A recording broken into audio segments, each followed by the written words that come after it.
Engineer साहब की class में आपका स्वागत करते हैं फ्रेंड्स। आते हैं देखते हैं सबसे पहले आज हम लोग की फुटिंग का रेनफोर्समेंट कैसे हम लोग देखते हैं और फुटिंग कितने प्रकार की होती है ये भी इसमें थोड़ा सा डिस्कस हो जाएगा।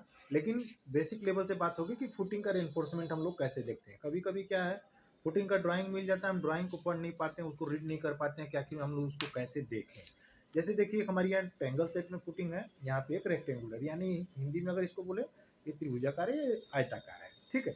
अब सबसे पहले ड्राइंग को पढ़ते टाइम एक चीज़ बिल्कुल ही बेसिक लेवल से ध्यान देना चाहिए हमको कि जो अब जैसे ये देखिए हमारा ये तो नॉर्मल थोड़ा सा देख के महसूस होता है, जो पहली बार अगर ड्राइंग देख रहे होंगे कि अगर अच्छा ठीक है यहाँ पे ये डिब्बा जैसा बना, ये डिब्बा जैसा बना है, तो ये हमारा फुटिंग का ही है। ठीक है, फुटिंग का ही हमारा ये आकार का है। इसमें अब सरिया कैसे देखेंगे उस चीज़ों को हमको देखना रहता है। तो एक क्रम हमको लिखा रहता है, जैसे 1 2 3 4 5 6, और फिर इस साइड में अगर हम देखते हैं तो ABCDE। ठीक है, इसको हम लोग ग्रिड लाइन बोलते हैं। क्लियर है होगा बिल्कुल। इस लाइन को हम लोग क्या बोलते हैं, ग्रिड लाइन बोलते हैं। अब जैसे भाई जैसे मान लीजिए आप यहाँ पे हैं, तो कैसे पता चलेगा, जिसके किसी सीनियर को बताना होगा या किसी को अगर आपको बताना होगा कि भाई ठीक है, या सरिया वाले को बताना होगा कि ये हमको फुटिंग बांधना है, तो कैसे आप बताइएगा। तो उसके लिए आपको बिल्कुल साधारण भाषा में बताएंगे।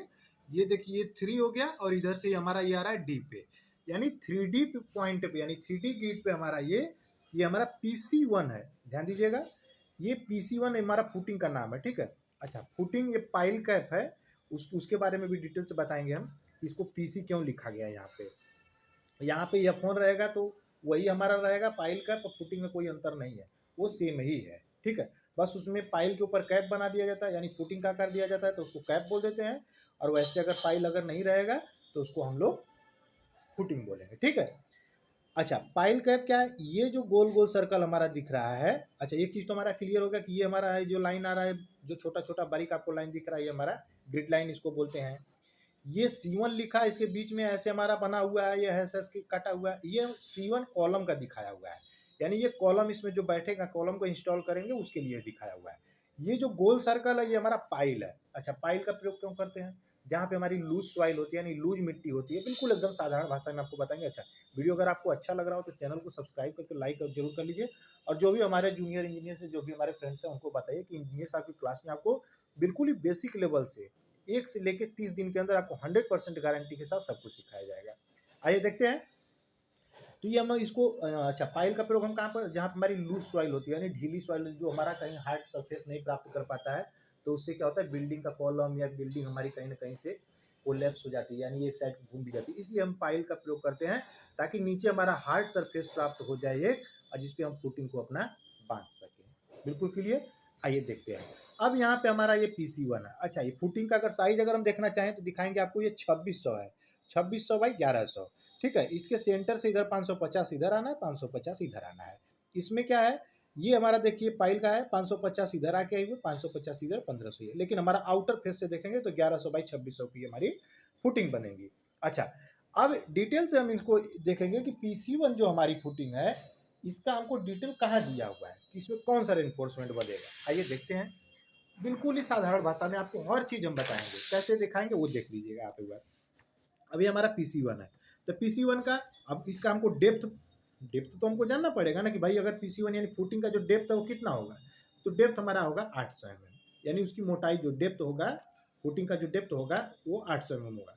Bottom reinforcement both side. अच्छा, बॉटम रेनफोर्समेंट क्या करा, यानी नीचे का जो जाल बंधेगा वो 20 mm का सरिया रहेगा, 100 mm सेंटर टू सेंटर पे, यानी मेन बार भी हमारा 100 mm सेंटर टू सेंटर पे रहेगा, डिस्ट्रीब्यूशन बार भी सेंटर टू सेंटर पे 100 mm पे रहेगा, दोनों सरिया 20 mm का ही रहेगा। टॉप रेनफोर्समेंट हमारा इसमें दिखा रहा है 16 mm का सरिया, 150 सेंटर टू सेंटर, लेकिन यहाँ लिखा हुआ बोथ साइड। अगर यहाँ पे बोथ साइड नहीं लिखा रहता तो फिर टॉप रेनफोर्समेंट में दिखाता कि टॉप में भी एक बॉटम का और एक टॉप का, लेकिन यहाँ पे दोनों साइड के लिए दिखा रहा है, यानी टॉप का जो हमारा जाल बनेगा वहाँ पे 16 mm का सरिया रहेगा, 150 सेंटर टू सेंटर पे। थोड़ा सा हम आपको एक बार दिखाना चाहेंगे एक बार यहीं पे कि अगर जाल, अगर मान लीजिए नीचे का जाल हमारा पहले बना दिया, मेन बार बिछा दिया, मेन बार बिछाने के बाद क्या हुआ, अब इसके बाद ऐसे ऐसे जाल बनाएगा, ऐसे ऐसे जाल बना देगा। अब इसी में हमारा ये वाला है बॉटम वाला 20 का सरिया, यानी कि ये वाला भी सरिया 20 का रहेगा और ये जो सरिया हमारा है वो भी 20 का रहेगा। ठीक है, अब टॉप में क्या रहेगा, टॉप का भी जाली ऐसे ही रखेंगे, टॉप का जाली में क्या रहेगा, 16 mm का सरिया 150 सेंटर टू सेंटर पे, यानी कि टॉप का सरिया ऐसे ऐसे बांध के इसके 150 सेंटर टू सेंटर पे, ये वाला भी बांध, दोनों साइड दोनों 150 पे रहेगा और वो 16 mm का ही सरिया रहेगा। अब यहाँ पे एक नया चीज दिया हुआ है, थोड़ा सा इंजीनियर ध्यान दीजिएगा, जो भी हमारे फोरमैन है या सुपरवाइजर है स्टील के, बॉटम एक्स्ट्रा रेनफोर्समेंट, यहाँ पे क्लियर लिखा हुआ है कि 12T 100 mm centre to centre, mm नहीं लिखा, 100 सेंटर टू सेंटर, यानी mm की बात करें 100 सेंटर टू सेंटर पे। जब हम पूरी जाल बांधेंगे, यानी दोनों, यानी bottom reinforcement and top reinforcement जब भी हम बांधेंगे, उसी में बॉटम रेनफोर्समेंट पे हमको हमको ये 12 mm का सरिया है वो 100 mm सेंटर टू सेंटर पे एक्स्ट्रा देना पड़ेगा। वो कैसे देना पड़ेगा हम इसको दिखा देते हैं आपको। जैसे देखिए यहाँ पे फुटिंग ये दिया हुआ है, ठीक है, अभी इसमें वो नहीं दिया है, वो ड्राइंग का इशू है, वो नहीं दिया, ऐसे इसमें होना चाहिए, ठीक है। अब इसी में हम आपको एक प्रकार से बता दे रहे हैं कि जैसे देखिए ये जाल दिख रहा है ना 1000 बाई 1000, जब बॉटम का सरिया बांधेंगे, आप यहाँ पे भी देख सकते हैं, जब बॉटम का सरिया बांधेंगे, इसी बॉटम का सरिया के जस्ट ऊपर ये 12 mm का सरिया हमारा रहेगा 100 mm सेंटर टू सेंटर पे। अच्छा, PC1 फुटिंग जो हमारी है, PC1 फुटिंग, ये PC1 फुटिंग है।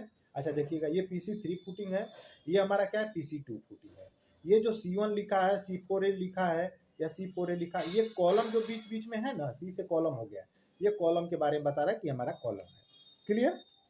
अच्छा, PC1 फुटिंग का हम सेक्शन देख लेते हैं। सेक्शन किसको कहते हैं? सेक्शन हम उसको कहते हैं जैसे हम यहाँ से इसको फुटिंग को काट दिए। क्लियर रहिएगा, फुटिंग को जब हम काट दिए तो काटने के बाद उसमें कैसा कैसा सरिया लगेगा वो चीज उसमें दिखाएगा। आइए देखते हैं कैसे हमारा है, ये देख लीजिए आप, यहाँ पे साफ लिखा हुआ है, ये देखिए यहाँ पे PC1 फुटिंग है, ये यहाँ पे जस्ट है PC1 फुटिंग, सेक्शन XX कटा हुआ। ये देखिए नीचे जो हम पाइल बता रहे हैं, पाइल कौन सा बता रहे थे, ये जैसे 2 पाइल है ना, ये 2 पाइल है, देखिए ये दोनों पाइल, यहाँ पे 1 पाइल, ये 2 पाइल, इसी पाइल के ऊपर ये हमारा फुटिंग लगा हुआ है। इसमें देखिए यहाँ पे दिया हुआ है कि ये बॉटम सरिया है और इसके जस्ट टॉप वाला सरिया है। यहाँ पे देखिए बॉटम का सरिया, ये जस्ट टॉप वाला सरिया, यही हम बता रहे थे, ठीक है। अच्छा, बॉटम का सरिया और टॉप का सरिया दोनों के बीच में चेयर लगा के हम इस जाल को ऊपर वाले रोकते हैं, इस चीज के बारे में ध्यान से रखिएगा। अब ये डी है, डी हम कहाँ से ज्ञात करेंगे, डी हम देखिए यहाँ से ज्ञात करेंगे, देखिए कैपिटल डी है ना, ये हमारा 800 mm है, यानी कि ये जो फुटिंग का जो हमारा डेप्थ है वो 800 mm रहेगा। Face bar 12 mm 150 centre to centre पे है। फेस बार किसको कहते हैं, जब पूरा जाल बन जाएगा, ठीक है ना, तो एक प्रकार से वो जैसे होता है ना पार्ले का बिस्कुट मान लीजिए वही है या जो कोई भी है, एक ऐसे जाल बंध गया और जाल बांधने के बाद पूरा आउटर साइड जैसे कॉलम को रिंग बांधते हैं ना, वैसे इस फुटिंग को बांधने का काम फेस बार करेगा। 12 mm का सरिया 150 सेंटर टू सेंटर पे रहेगा। अब क्या करेंगे, इसमें जस्ट हम क्या करेंगे, कॉलम को खड़ा कर देंगे और ये हमारा क्या हो जाएगा, फुटिंग भी तैयार हो जाएगा, कॉलम भी खड़ा तैयार हो जाएगा। कॉलम का जो भी हमारा मेन बार रहेगा नीचे आके कम से कम उसका L 350 mm से कम नहीं होना चाहिए, ठीक है। फिर से एक बार कहेंगे, वीडियो अगर आपको अच्छा लगा हो तो चैनल को सब्सक्राइब करके लाइक जरूर कर लीजिए। और जो भी हमारे इंजीनियर्स हैं जो अभी बेसिक लेवल से ड्राइंग सीखना चाहते हैं या अभी पढ़ रहे हैं, डिप्लोमा कर रहे हैं या डिग्री कर रहे हैं, तो अगर आप इस चीज़ों को अगर पहले से सीखते रहिएगा तो आपको जाने में साइट पे, या आप गवर्नमेंटेड इंजीनियर फिर भी आपको साइट पे जाने में कोई दिक्कत नहीं होगी, ठीक है फ्रेंड। वीडियो अगर आपको अच्छा लगा हो तो चैनल को सब्सक्राइब कर लीजिए, लाइक कर लीजिए। तब तक के लिए धन्यवाद। जय हिंद, जय भारत। कल हम लेकर आएंगे दूसरा टॉपिक और बिल्कुल ही धांसू टॉपिक रहेगा। अब हमारा फुटिंग हो गया, कल रहेगा कॉलम का रेनफोर्समेंट हम लोग कैसे पढ़ते हैं, इसके बाद कॉलम का रेनफोर्समेंट के बाद पढ़ेंगे, फिर BBS आएगा, BBS आपका छत का आएगा, टाई बीम का आएगा, बीम का आएगा, प्लिंथ बीम का आएगा, स्लैब पूरा एकदम बिल्कुल बेसिक लेवल से बताया जाएगा। रिंग का कटिंग लेंथ कैसे निकालते हैं, कवर ब्लॉक क्या होता है, ब्लॉक मैसनरी होता है तो ब्लॉक का क्वांटिटी कैसे निकालते हैं, एडहेसिव क्या है, केमिकल का कैसे प्रयोग किया जाता है, सब कुछ बिल्कुल ही आपको साधारण भाषा में इंजीनियर्स आपके क्लास में 100% गारंटी के साथ आपको कहते हैं। 1 महीना के अंदर अगर हर चीज़ नहीं सीख गए, मेरा यही कहना है, आप पढ़िए कहीं भी, सीखिए कहीं भी, लेकिन सीखिए जहाँ भी आपको अच्छा लगे समझने में कि हाँ ठीक है हमको, लेकिन हम इतना गारंटी जरूर देते हैं कि अगर 1 महीना अगर आप रेगुलर अगर क्लास अगर देख लिए, जो भी पिछला वीडियो है या जो अपलोड हो रहा है वो तो मान लीजिए हर तरीके से नया नया अपलोड होता ही रहता है, तो जरूर चेंजिंग आएगी, ये मेरा दावा है, ठीक है फ्रेंड। तब तक के लिए धन्यवाद। जय हिंद, जय भारत।